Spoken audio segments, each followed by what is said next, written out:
필승 자연대 사무총장 겸 공군학사장 겸 구국동제회장 이창호입니다. 제2의 건국전쟁을 앞두고 있습니다. 1차 건국전쟁에서는 이승만 대통령이라는 걸출한 지도자가 승리를 이끌었다고 하면 다가오는 4월 10일 제2차 건국전쟁에서는 우리가 반드시 승리를 해야 되기 때문에 승리를 다짐하는 방법과 결의를 다지도록 하겠습니다. 법적으로 문제가 된다고 합니다. 그렇기 때문에 저는 가능하면 원고 대응에서 벗어나지 않도록 하기 위해서 원고를 준비를 했습니다. 양해해 주시기 바랍니다. 지금 현재 각 이슈로 떠오르고 있는 게 건국전쟁입니다. 저는 이제 공군학사 구국동제에서 개본 첫날 단체로 돌아갔습니다. 영화가 끝나고 감독의 여운을 가라앉기 전에 전원이 사무실로 이동을 해서 10명이 있는 토론을 진행했습니다. 모두 눈시울을 붉혔다고 말을 하고 열띤 토론이 이어졌습니다. 이승만 대통령의 독립운동, 하와이에서의 교육활동, 자유민주주의와 사도파의 토대가 된 농지개혁, 여성의 참정권 도입, 안보의 근간인 한미 상호 방위제, 원자력 발전의 기초, 현재 대한민국에 초과되는 설계가 당시에 이루어졌음을 보면서 건국 당시 한국도 환경에서 현재 대한민국을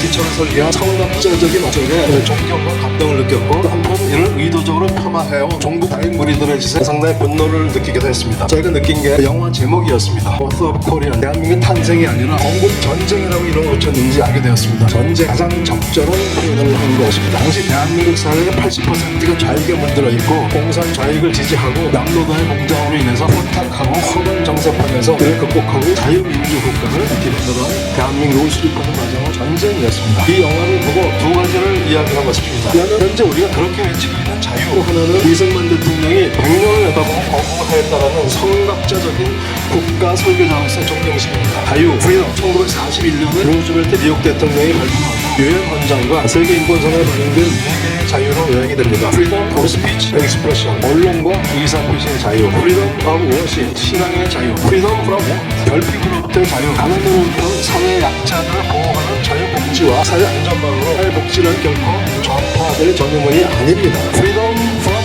Fear, 공포로부터의 자유, 우리가 누리고 있는 자유를 박탈당할지도 모른다는 그 공포로부터의 자유, 실질적인 자유를 말하는 것입니다. 또 하나는 미국 수도 워싱턴에는 한국적 기념조명을 새겨진 문구, 자유는 희생 없이 얻을 수 있는 것은 아니다. Freedom is not free. 자유의 본질을 정확히 본 이승만 대통령에 의해서 자유민주주의 국가에 기반한 시장경제로 대한민국의 부흥을 설계하였던 것입니다. 100년을 내다보는 대한민국 건설을 위해서 절대적으로 우수한 좌익세를 치열한 건국전쟁을 치르면서 이루는 현재의 자유가 바로 여러분이 누리고 있는 이 나라입니다. 우리는 다시 제2 건국전쟁을 맞이하고 있습니다. 먼 미래가 아닌 이번 4월 10일에 자유민주 국가로 가느냐 아니면 공산 국가로 가는 위기를 맞이하느냐 결정이 날 것입니다. 70년 전 대한민국이 좌우로 분열해서 극심한 혼란 속에서 치러졌던 동북전쟁 당시는 걸출한 이승만 대통령이 세계적인 인맥과 통찰력과 과감한 정책 수행과 외교력을 가지고 승리를 이끌었지만 지금은 누가 건국전쟁을 수행하라 하는 것입니까? 누가 무도한 종북 좌익 무리들을 상대로 제2의 건국전쟁을 수행하여야 합니까? 바로 우리입니다. 여기 두 개의 정당이 있습니다. 하나는 당대표는 물론이고 정과 다방이고 전 당대표까지도 정과자고 전 원내대표 정과자 당 내부에 2, 3천명의 인원이 범죄에 연루되어 검찰 수사를 기다리거나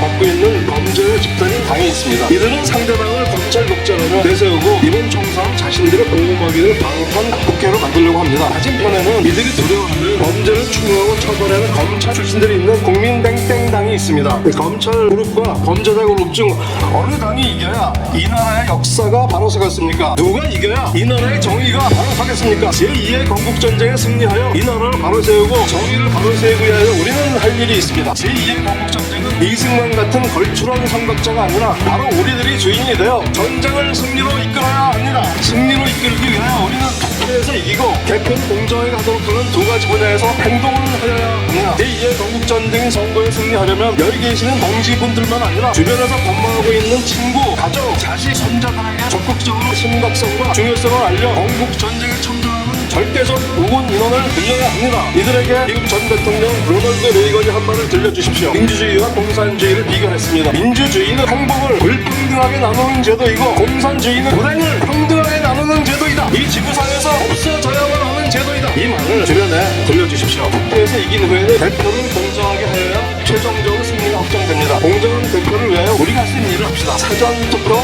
투표관리관의 직접 인정 마련을 촉구해야 합니다. 투표관리인은 국가는 직접 인장 날인만 실현시켜도 부정계획 많은 부분을 방지할 수 있습니다. 국가관리관은 저 인장 날인을 촉구하는 규탄 대회, 시정 요구, 청원 등의 행동에 적극 참여해 주십시오. 이제 제2 건국전쟁의 승리하는 방법을 알고 있으며 이제는 행동입니다. 투표에 승리하고 이를 확인하는 개표를 공정하게 하는 두 가지에서 적극 참여하면 제2의 건국전쟁에서 우리는 반드시 승리할 것입니다. 메가더너 장군이 한국전쟁을 치르면서 한다. 전쟁에서 승리를 대체할 수 있는 것은 아무것도 없다. There is no substitute for victory. 소리를 고루 외쳐보겠습니다. There is no substitute